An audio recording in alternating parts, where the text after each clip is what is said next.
Welcome back to our channel The Storyteller. Friends, आज हम सुनेंगे सिंहासन बत्तीसी की 14वीं पुतली की कहानी।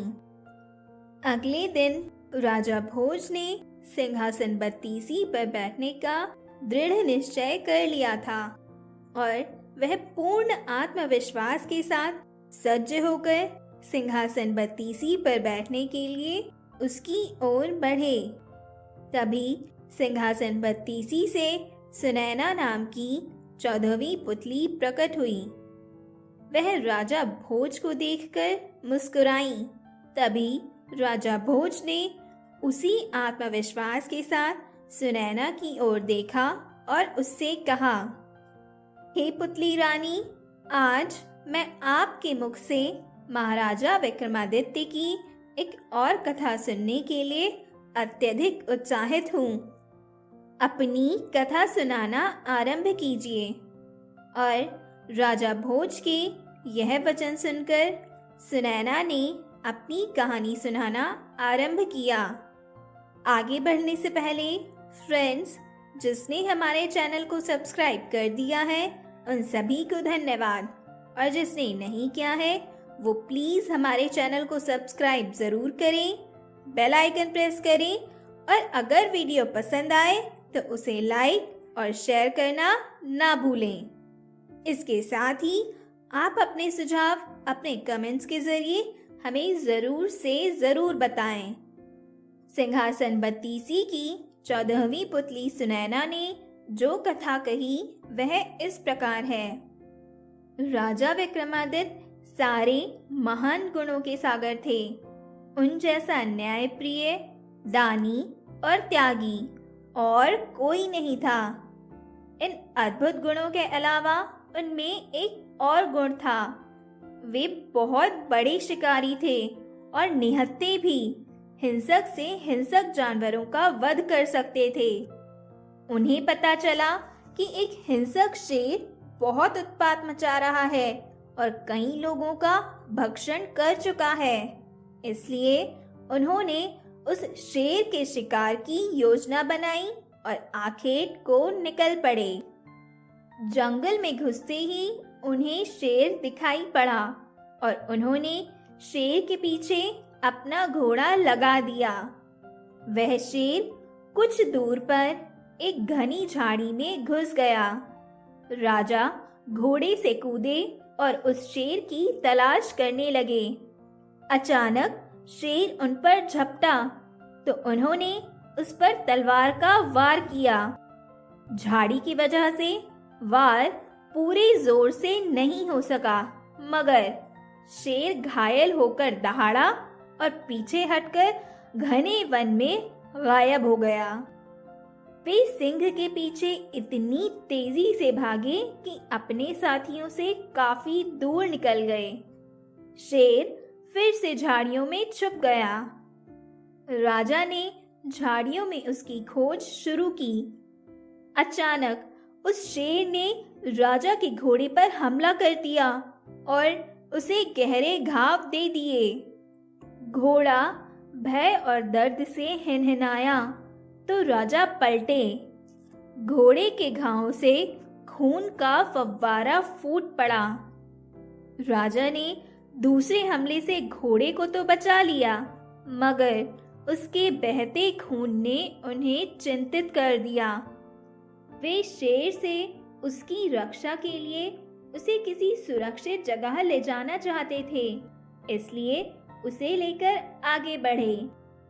उन्हें उस घने वन में दिशा का बिल्कुल ज्ञान नहीं रहा। एक जगह उन्होंने एक छोटी सी नदी बहती देखी। वे घोड़े को लेकर नदी तक आए ही थे कि घोड़े ने रक्त अधिक बह जाने के कारण दम तोड़ दिया। उसे मरता देख राजा दुख से भर उठे। संध्या गहराने लगी थी, इसलिए उन्होंने आगे न बढ़ना ही बुद्धिमानी समझा। वे एक वृक्ष से टिककर अपनी थकान उतारने लगे। कुछ ही क्षणों बाद उनका ध्यान नदी की धारा में हो रहे कोलाहल की ओर गया।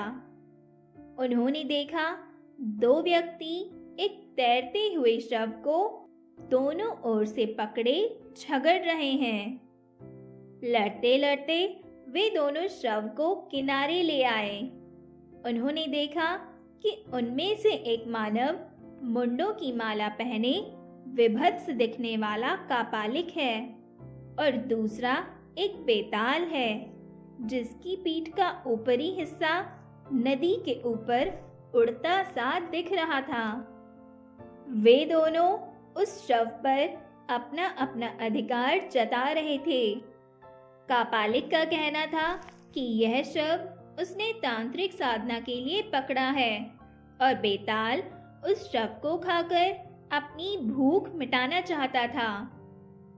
दोनों में से कोई भी अपना दावा छोड़ने को तैयार नहीं था। विक्रम को सामने पाकर उन्होंने उन पर न्याय का भार सौंपना चाहा तो विक्रम ने अपनी शर्त रखी। पहली शर्त यह थी कि उनका फैसला दोनों को मान्य होगा और दूसरी यह कि उन्हें वे न्याय के लिए शुल्क अदा करेंगे। कापालिक ने उन्हें शुल्क के रूप में एक बटुआ दिया जो चमत्कारी था और मांगने पर कुछ भी दे सकता था।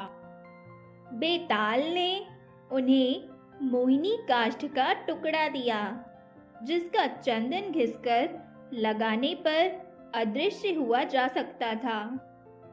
इसके बाद महाराजा विक्रमादित्य ने बेताल को भूख मिटाने के लिए अपना मृत घोड़ा दे दिया और कापालिक को तंत्र साधना के लिए वह शव। इस न्याय से दोनों बहुत खुश हुए और संतुष्ट होकर चले गए।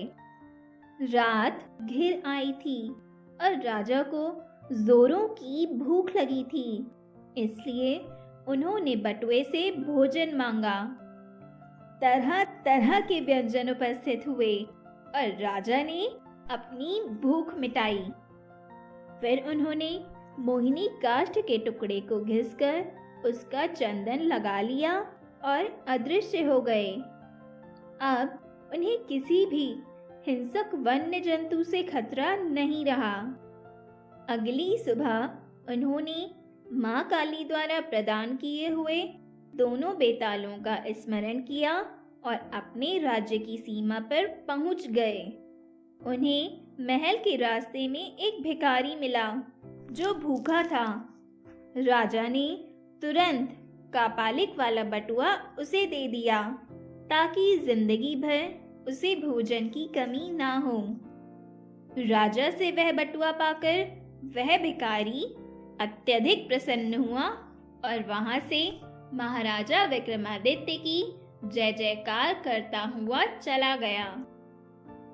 इसके बाद सिंहासन बत्तीसी की 14वीं पुतली सुनैना ने राजा भोज की ओर देखा, जो उसकी कथा को सुनकर मुस्कुरा रहे थे।